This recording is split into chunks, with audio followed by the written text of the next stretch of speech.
Soon he came out alone on the summit of Amen Hen and halted, gasping for breath.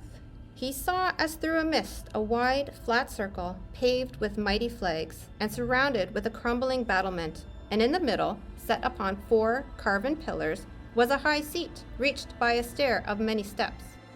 Up he went and sat upon the ancient chair, feeling like a lost child that had clambered upon the throne of mountain kings. At first he could see little. He seemed to be in a world of mist in which there were only shadows. The ring was upon him. Then here and there the mist gave way, and he saw many visions, small and clear as if they were under his eyes upon a table, and yet remote. There was no sound, only bright living images. The world seemed to have shrunk and fallen silent. He was sitting upon the seat of seeing on Amen Hen, the hill of the eye of the men of Numenor. Eastward he looked into wide, uncharted lands, nameless plains, and forests unexplored. Northward he looked, and the great river lay like a ribbon beneath him, and the misty mountains stood small and hard as broken teeth. Westward he looked, and saw the broad pastures of Rohan and Orthanc, the pinnacle of Isengard like a black spike. Southward he looked, and below his very feet the great river curled like a toppling wave and plunged over the falls of Rhoros into a foaming pit. A glimmering rainbow played upon the fume. And either Anduin he saw the mighty delta of the river, and myriads of seabirds whirling like a white dust in the sun, and beneath them a green and silver sea rippling in endless lines.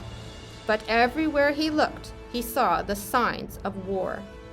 The misty mountains were crawling like anthills. Orcs were issuing out of 1,000 holes. Under the boughs of Mirkwood there was deadly strife of elves and men and fell beasts. The land of the moorings was aflame. A cloud was over Moria. Smoke rose on the borders of Lorien. Horsemen were galloping on the grass of Rohan. Wolves poured from Isengard. From the havens of Herod, ships of war put out to sea. And out of the east men were moving endlessly, swordsmen, spearmen, bowmen upon horses, chariots of chieftains and laden wains. All the power of the Dark Lord was in motion. Then turning south again, he beheld Minas Tirith, far away it seemed, and beautiful. White-walled, many-towered, proud and fair upon its mountain seat, its battlements glittered with steel, and its turrets were bright with many banners. Hope leaped in his heart. But against Minas Tirith was set another fortress, greater and more strong. Thither, eastward, unwilling, his eye was drawn. It passed the ruined bridges of Osgiliath, the grinning gates of Minas Morgul, and the haunted mountains, and it looked upon Gorgoroth, the valley of terror in the land of Mordor. Darkness lay there under the sun, fire glowed amid the smoke, Mount Doom was burning, and a great reek rising. Then, at last, his gaze was held, wall upon wall, battlement upon battlement, black, immeasurably strong, mountain of iron, gate of steel, tower of adamant. He saw it, Barad-dûr, fortress of Sauron. All hope left him. And suddenly he felt the eye. There was an eye in the dark tower that did not sleep. He knew that it had become aware of his gaze. A fierce, eager will was there. It leaped towards him, almost like a finger. He felt it, searching for him. Very soon it would nail him down, know just exactly where he was. Aim and law it touched.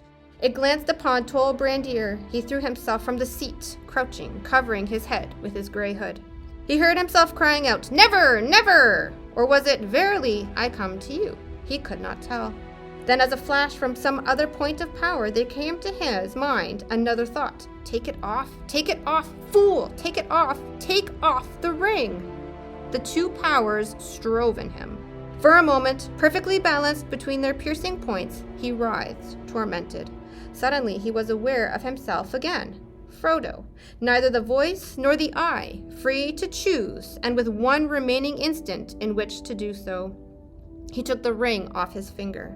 He was kneeling in clear sunlight before the high seat. A black shadow seemed to pass like an arm above him. It missed Amen Hen and groped out west and faded. Then all the sky was clean and blue, and birds sang in every tree. Frodo rose to his feet.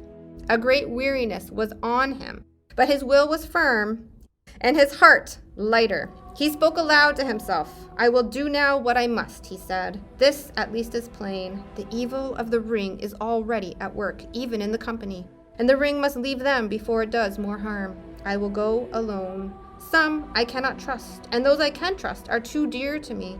Poor old Sam and Mary and Pippin. Strider too. His heart yearns for Minas Tirith, and he will be needed there, now Boromir has fallen into evil. I will go alone, at once. He went quickly down the path and came to the lawn where Boromir had found him. Then he halted, listening. He thought he could hear cries and calls from the woods near the shore below. They'll be hunting for me, he said. I wonder how long I have been away. Hours, I should think. He hesitated. What can I do? He muttered. I must go now, or I shall never go. I shan't get a chance again. I hate leaving them, and like this, without any explanation. But surely they will understand. Sam will, and what else can I do? Slowly, he drew out the ring and put it on once more. He vanished and passed down the hill, less than a rustle of the wind.